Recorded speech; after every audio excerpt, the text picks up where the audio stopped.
as an opposition in any country, you do not want to be in a situation where people can write a mark of equality between you and the force you're supposedly fighting against. These 1/3 of the deputies, they do have the legitimate right to begin impeachment process, but it also requires that the two fractions ought to have a decision upon a joint candidate. You said you want to do impeachment. Okay, let's do this. Now, will all 37 members of both fractions vote against Nikol Pashinyan? You're going to go ahead and sit in the parliament, say what? Every day say, look, he approved, he proved us once more that he is a traitor. We don't want to hear that.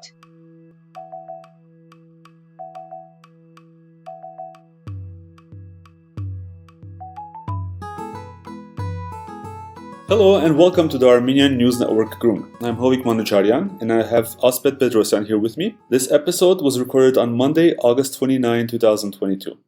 Before we begin, I would like to request that you subscribe to our YouTube channel and follow us on Twitter. We're also very active on Facebook, both as a group and as a page. All our Groong links are on our Linktree page. Click on it and find us everywhere. And especially if you're listening to us on a podcast platform such as Spotify, Google Podcasts, or Apple Podcasts, please review our podcast as this helps increase our rankings and helps us get our message across to more people. All right, on with the show. In the spring and summer of 2022, the Armenian parliamentary opposition was in the streets of Yerevan in large numbers with a goal to remove the de-facto Prime Minister of Armenia, Nikol Pashinyan. That failed, or at least it did not achieve all the goals that it had set for itself. We're analyzing what worked, what didn't work, and how to take more effective steps forward, especially as we near the end of August and some of the protests are set to restart. We want to look at specific issues such as whether to move for impeachment or not. To talk about this issue, we are today talking with Anna Abrahamian, who is a geopolitical analyst, currently sharing her time between Athens and Moscow.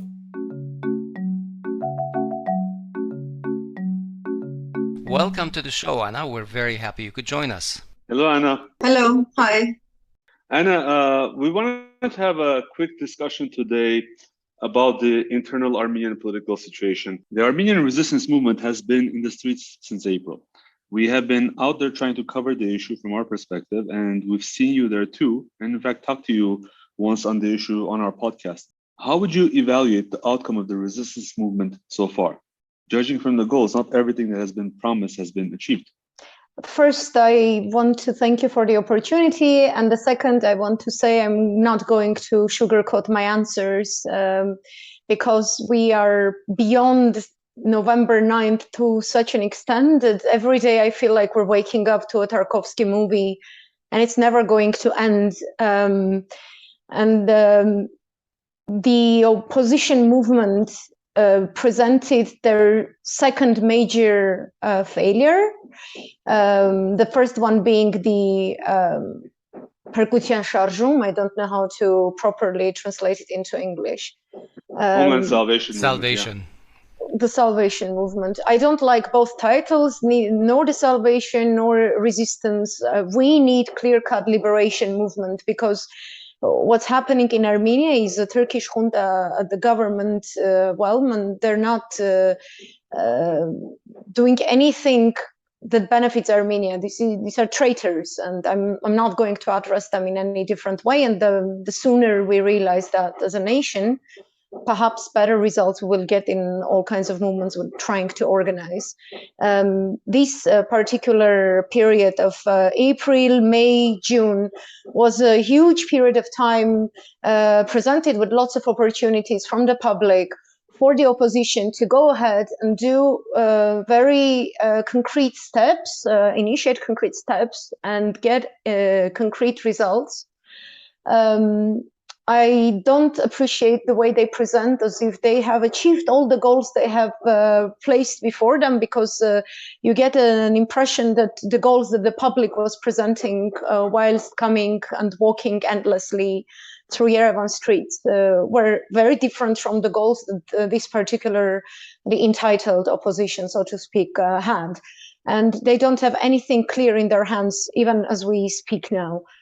They gave empty promises. They gave dubious promises because the way, I'm not just saying it to say something bad, but when you're organizing a movement, the goal of which is to go ahead and have concrete results, you need to have concrete steps. They demand actions. There were no actions. It was more an imitation of an action. And people understand it, and people see it, and they don't trust. And on top of the distrust that the people have about the government and its very dubious actions, now we have distrust towards the opposition.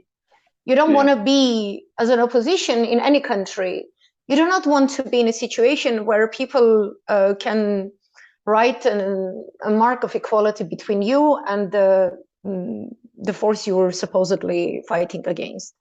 And even this type of criticism, which is done by people, activists like me, the opposition takes it as badly, a part of the opposition takes it as badly as the Pashinyan government was doing in the beginning when they actually were preparing for the treacherous war in Artsakh. So I have nothing good to say about them right now.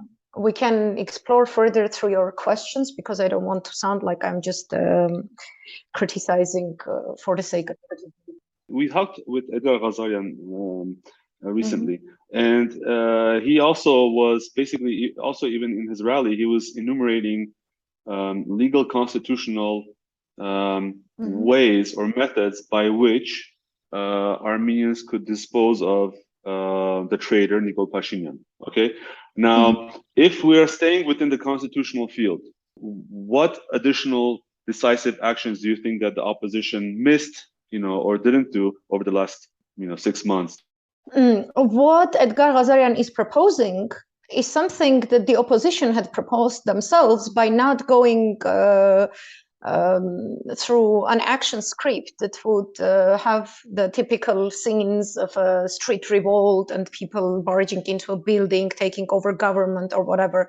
They said they're doing all this peaceful walking, apparently, because they're dragging the time to bring it to September the 2nd or August the 2nd, between the period from August the 2nd to September the 2nd, where we have a period of 1 year expiry after the elections of 2021, June 20th, and the parliament will have the eligibility to present an impeachment procedure. According to the constitution, I have specifically opened the constitution in front of me prior to our interview, it's Article 115. They promised that they will start this procedure. And what Edgar is telling them is, we haven't forgotten what you have promised. We're not going to take any dubious, any imitative actions or speeches from you. Because when we read this article, there is no need to go on, stand in different squares in Yerevan and scream that Nikol is a traitor, Nikol is this, Nikol is that. What this article pertains is, you can start specific action. That specific action starts with 1/3 of the parliamentary deputies or parliamentarians, starting an initiative, a decision to begin an impeachment process. The decision itself bypasses any necessity to be discussed at the committee level. It goes straight to panel voting in the parliamentary agenda in the upcoming session. 1/3 of the deputies is the exact number of the opposition leaders that we have. There is a condition, according to the article's first point, is yes, these 1/3 of the deputies, they do have the legitimate right to begin impeachment process, but it also requires that the two fractions ought to have a decision upon a joint candidate. Yes, the moment you bring this decision to a vote, you need to have that candidate ready, because hypothetically, this decision passing by a majority vote means immediately that Pashinyan is impeached and the new prime minister takes over. This is what this procedure pertains to. Takes over or is nominated? No, he takes over in order to start the other pertaining procedures. He has to start, because this is through impeachment, he has to lead for a period of time that is required to organize the next elections or to take a decision, for example, to form temporary government considering the emergency situation in Armenia. So someone who takes over is in charge, and then other legislation will apply in this case. But if you don't have this candidate, you cannot start this process. So what Edgar is telling them is, please tell us, who is your candidate? First, you tell us you want to do impeachment. There was if you remember, the end of July, there was a wave of anger by people who attended all of these demonstrations, and they kept telling us, you're not enough in number. Every time they would say, oh, there's so many of you, and then when we would say, if there is so many of us, why don't we go ahead and do something? They would say, oh, we don't need to do that. Let's wait for the impeachment and see. We are ready to, I don't know, to place our mandates down. First, they wanted to keep the mandates because that would keep them eligible to start the impeachment process. Then Hayastan fraction says, we're going to put our mandates down, and even the people who come next in the listings, they will also refuse the right of taking mandates. I don't know what happened to this.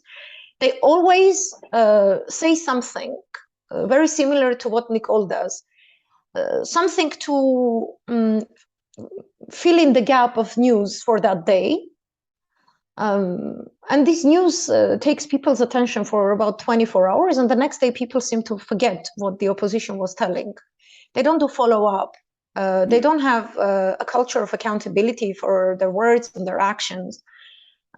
This should be always pointed to them, no matter how hard they take it, and translate it very quickly into animosity rather than constructive approach, because this situation demands accountability, first of all, from them. Now Edgar is saying, look, the period has expired. This is the constitutional way. You were always telling we need to do everything in a constitutional manner. And because you were saying that, you were justifying your not taking stricter actions, more massive actions in style of revolt or whatever in the streets of Yerevan. Here is your legitimate reasoning and the timing through which you can start this process. What's necessary? A candidate. Tell me your candidate. Tell me. Can you agree, the both of you, on one single candidate? And if you cannot agree, do you agree for that person to be me? Because there is one very important point to make in all of this process. There was a Gallup questionnaire in the end of June. The questions were conducted during the periods of the demonstrations. And it was showing the public opinion. There is a full analysis. If you want, after this interview, I will send you the article and you can have it in your hands. Statistically, the citizens of Armenia, they do not want the framework approach to peace, so-called peace with Azerbaijan and Turkey, the way Nikol is conducting. They don't trust him. He has very low ratings. They don't trust the opposition either. And they have specific names whom they don't trust in this opposition. They do demand another face. They do demand a change.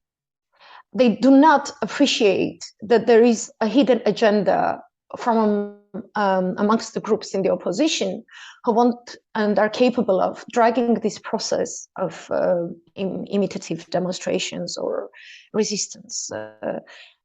Just as long as things will get so much bad, so uncontrollable or whatever, that there will be some abstract form of revolt, some abstract form of takeover of the power.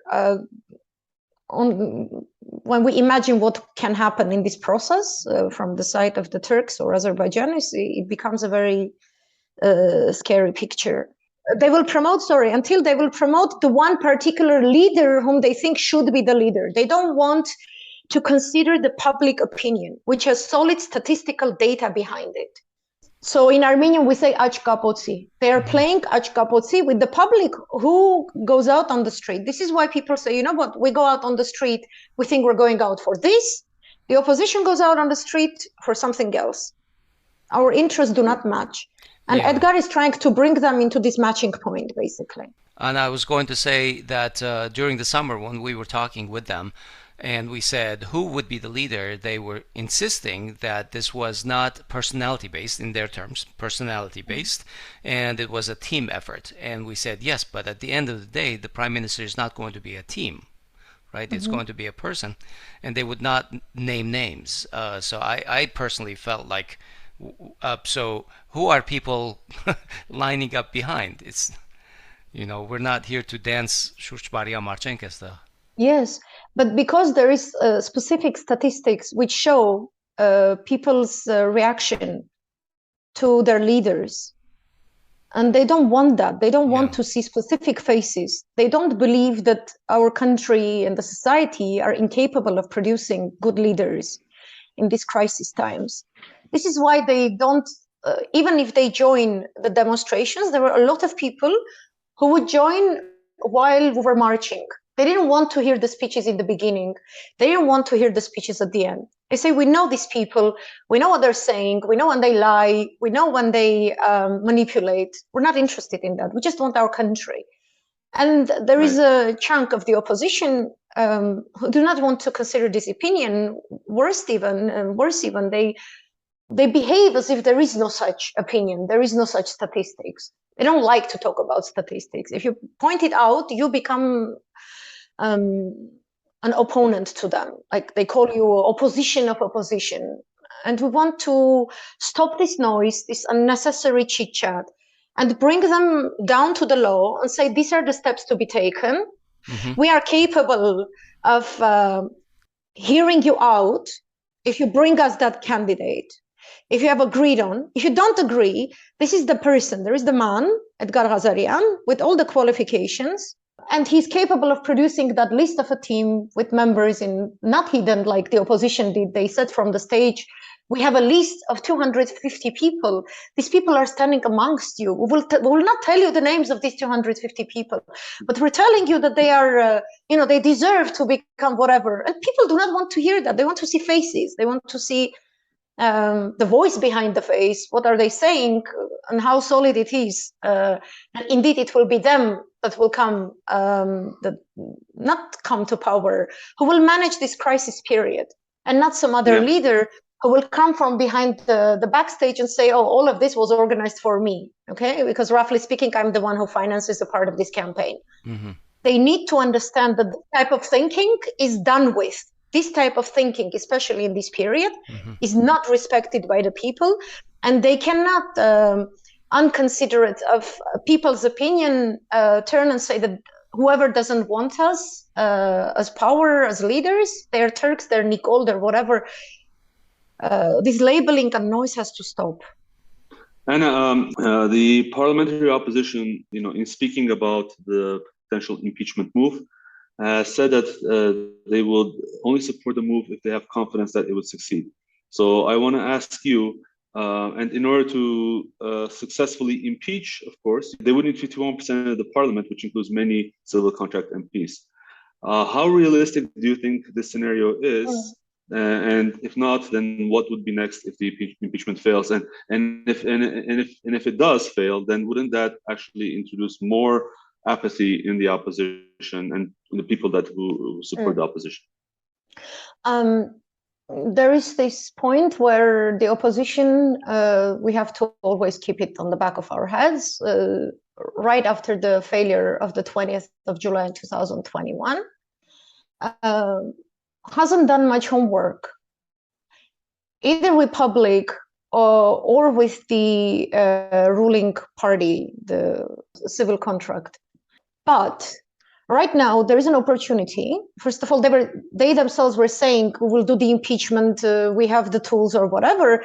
If you look at their statement, which they issued after Edgar Ghazarian's first demonstration, it says that they believe the momentum hasn't arrived yet there is not enough basis for them to go ahead and do impeachment. And this is done, let's say, end of July, end of August, within 1 month. They haven't done any homework in this process. I've asked right and left. They haven't sat down with any civil contract people. They haven't used the momentum of the public uproar to make it difficult for them, morally difficult for them, to uphold the position of Nikol. And his main cause and his main driving factor is to remain in power. This is his only safety. Now, Edgar is saying, let's put a candidate together. Let's start the impeachment process. We need all of us. The first question is, there is an interesting question here. Before we even think about civil contract members, we should really ask a question to the opposition. Really, are all the members of the opposition coalitions going to vote against Nikol Pashinyan in the impeachment? At this point in time, I see that there is a question here to be asked. And this is why Edgar is conducting all of this process as publicly, as openly, as in live regime as it's possible. Because there is a certain element, there is a certain fragment of the opposition which has been playing to the interest of the ruling coalition. So there is one hurdle there. So you think they will not get the 100% of the votes they have, which they need? Like the opposition needs all of the votes that they have in order to launch the impeachment. But we need to expose that. Because they were saying, we don't need to do street revolt. We don't need to go for this liberation, against Turks or whatever. We don't need to go full throttle action because we have the beautiful gift of impeachment. Now we're saying, okay, if there is the impeachment, what's holding you back? Let's see all of these processes. Let's see that indeed there is a way to do impeachment. And all of those people who were saying, no, we need to go and take an action from the street or whatever, indeed are radicals. They are irresponsible. They don't know how to do a peaceful and smart way of changing powers in the country, blah, blah, blah, blaming on geopolitical situation outside of the country, blaming it on the Russians, on the Americans. Meanwhile, all of these powers taking full advantage of whatever they could take advantage of in Armenia. So there are certain fragments in the opposition movement and in their actions, in their certain initiatives, even in their public lives, in their business lives, which lead us to believe that there is some kind of deal making there. Now, whether they wanted it or not, it's secondary to us. We're not interested in that. The Gama and Agama, we didn't have any other choice but to come into some kind of deal with this parliament, with this government. We don't want to hear that. You said you want to do impeachment. Okay, let's do this. Now, will all 37 members of both fractions vote against Nikol Pashinyan? A. B. Have you worked with all the civil contract members? Have you really done your homework? Have you really spoken to them? I don't know, Hovik Manucharyan, I don't know, Vahag Alexanian or whatever. And if so, how did you do that? Because I imagine the process being like this. The impeachment process begins and the street, the revolt doesn't get to be sent home by anyone. We stand by the parliament, we all gather there, and we demand that this decision be accepted. It will be accepted by the 37 votes, let's say. And then we have the next article in Article 115, the next point in it, which says that the draft decision of the National Assembly on seeking non-confidence against Prime Minister shall be put to vote not earlier than 48 and not later than 72 hours. So if we have at least 2-day period, I imagine an opposition movement's actions to be in this manner. For example, if I was there, I would be engaged with some colleagues to go and speak to civil contract deputies publicly on camera. If they're afraid of the camera, we will say, okay, off the camera, but you agree that everything that we have spoken will be reported fully to the public. No hidden agendas, nothing. Because it's going to be an open vote anyway. The impeachment is going to be an open vote. Your names are going to be public anyways. So it's better to take an action now. And that action has to be accompanied with a street revolt. with the element that the public is demanding, I don't know, standing in front of the house of a parliamentary member, not harassing, not threatening, not doing anything Sri Lanka-like, but saying, no, really, the public doesn't want this person in power. You have an historical choice to make. We are here to make a proper public pressure on you to come to that decision or whatever. You can do an entire coordination of how this could be conducted if there was a consensus among the leading opposition fractions that we would work in such a way. And Edgar, in a way, wants to filter that out.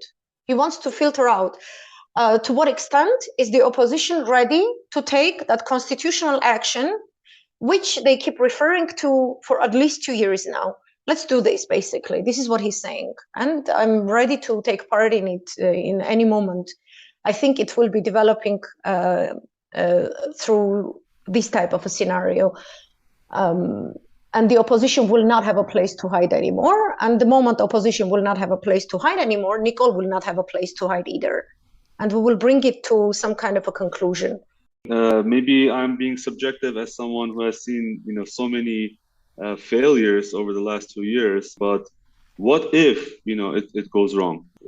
Do we have a contingency plan for that? Or what would be your contingency plan? Then once we see if in the worst case scenario, then the opposition will not have any justification saying, oh, we don't have enough basis to think that we shouldn't take any radical steps, because the opposition has failed the people who had come to demonstrations. There were at least 5 opportunities this time alone where there were between 50,000 to 70,000 people in the street and they didn't do anything. And things could have been done. When there is a will, there is a way. The demonstrations were predefined not to bring such a result. They were dragging and dragging, saying it's the last bullet we have or whatever. We want clarification from them.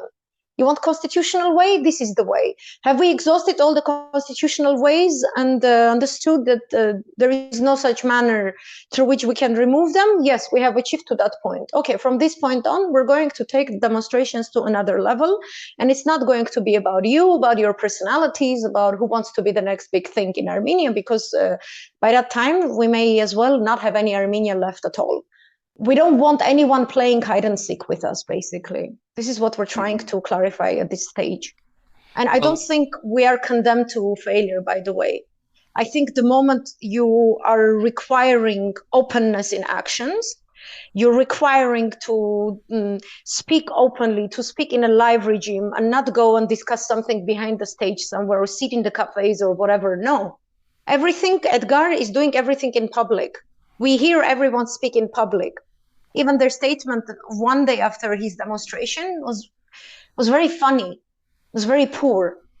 A couple of days ago, you're saying, yes, impeachment is the next great thing. And then you're saying, I don't have enough basis to do an impeachment. What does it mean? You're going to go ahead and sit in the parliament? Say what? Every day say, look, he approved, he proved us once more that he is a traitor. We don't want to hear that. Well, for me, the impeachment game is basically a numbers game. So there has to be, Hovik, you were saying, what if they fail? What is the contingency? They probably should not go to an impeachment vote without knowing exactly the number of votes they have. Like Anna was saying, who's doing what homework? For example, with civil contract, are there 20 deputies that you can peel off who will vote with the opposition? And if you don't, then you should not be voting. Well, did Anna really try to say that? Maybe we should ask Anna. Anna? Yeah, I don't want to put words in your mouth. Anna, are you trying to say that we should go ahead with the impeachment process, no matter what? At least we will find out who's with us, and if the constitutional options are still on the table. And if not, then that we should know that too and act accordingly. Not only that, there is all the factors. We want to know who's playing hide and seek with us. Again, the question is, will all the members of the opposition fractions vote against Nikol, for example? Are they ready to publicly speak about his impeachment or not? Use their mandate for the purpose they were saying. And if you cannot use your mandate for the purpose you're saying, why are you keeping it? Why do you continue going to the parliament, sitting there and writing statuses in Facebook, which people are tired of reading them? We're tired of hearing their statuses then on the stage in the square. To do a full action that goes for the liberation of our country, we have all the resources. We have the public opinion. 83% of the population is against this type of relationship with Turkey. They don't want Artsakh to be a part of Azerbaijan or whatever. You have to bop the public on your side. That public is telling you, tell me who is going to be my leader. Give me the list. Give me the names. Show me that they are clean. Show me they have no affiliation with this or that leader, especially business affiliation. If they're professionals, okay, show me that team. There is a part of the opposition who's not doing that because their aim is for them to come to power. And they need to stop playing that game with us.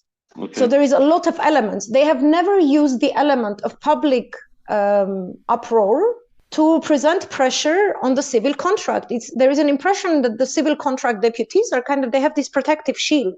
It's like they're protecting them from us. We don't want that. We want accountability, equal accountability from both the opposition fractions and the civil contracts people. We want to see you interact. We want the opposition deputy speak to the civil contract deputy and say, I want your vote on the impeachment. I want you to tell me why you don't want to impeach this person. If you agree, 1, 2, 3, 4, that he has misled us into a war, he has misled us into a false peace agreement, he's misleading all the partners of Armenia, anyone that could be of any benefit to us, he's playing them around just for the sake of keeping himself in power. These questions, these debates have to be in public. They are not in public.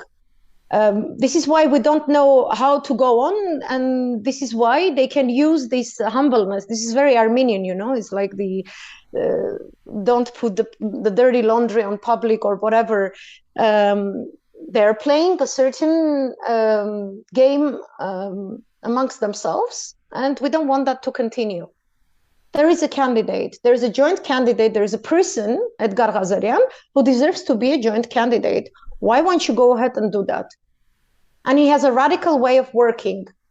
He has a way of planning the organizational work in such a manner that we will see the civil contract deputies and the opposition deputies equally pressured to explain us what's the delay with the impeachment. And then if that doesn't work, then okay, the opposition doesn't have any other reasons to tell us, we need to do this in a Karakalkirt and Saman Adrabar manner. There is no such room anymore. But I believe that if we would do things differently, no deal makings, a true plan of actions, a true form of mobilizing both the opposition and the civil contract deputies, we would actually get a result. I believe we didn't get a result because nobody has done this work.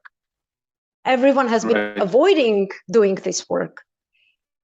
And we need to really put a line between opposition leaders who went for the elections when there was a huge movement, there was a huge wave of not sitting around the same table with the traitors. Who or which party was the one who took matters to the elections of June 2021? We don't want that type of opposition. We don't want conformism. We need this man removed from power and justice be done and temporary government be formed and another format of negotiations beginning with all parties involved, the US, France, and Russia, and trying to lead such a diplomatic format where all three will be able to cooperate on matters of Artsakh and Armenia. We have all the tools to do that. And we don't want to be manipulated. When we have such a good toolbox, we don't want to be manipulated either by opposition or the civil contract. There are, what I'm trying to say is there are ways to achieve a result which haven't been exercised before, A, and B, they haven't been exercised purposefully. We need to clarify these two forms away from our table in order to see what is the next best form of action to be taken. Very well, Anna, thank you. And we will continue monitoring this. The next date of importance, I think, is September 2, which is the resistance movement protest rally. In the meantime, do you have any last words for us?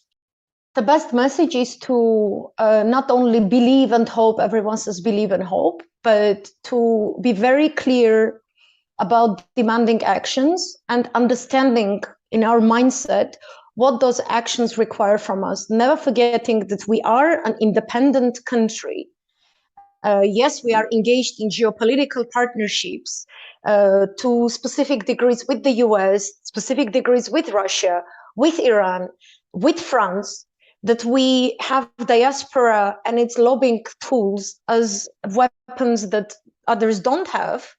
And all of these need to be exercised in a non-emotional, there is the emotional side of patriotism and talking about our Hierenic and everything. We need to understand that Hierenic is a state, and the state has its laws, and the laws give us the freedom to act as we wish according to our national interest, and that national interest does not go against anyone else's interest. Claiming our land to be ours, claiming our identity to be a specific tool of bringing conflicting geopolitical power centers together around one table is actually a gift, and we can use it in full legitimacy instead of allowing to be driven into weaker and weaker positions, which creates divisions in our mindset. We should clear the divisions away and see ourselves as a nation that is able to create and manage its own state of affairs. This is what I want to finish with. Thank you, Anna. We hope to have you again in the future. And it's always interesting and refreshing to hear your perspectives. Thank you very much for the questions. Thank you. Okay, that's the show. Stay in touch. We like to hear from our listeners. If you're not subscribed to our channels, please do so on YouTube, Twitter, Facebook, and on your favorite podcast platform. On behalf of everyone in the show, thanks for listening. We'll talk to you next week.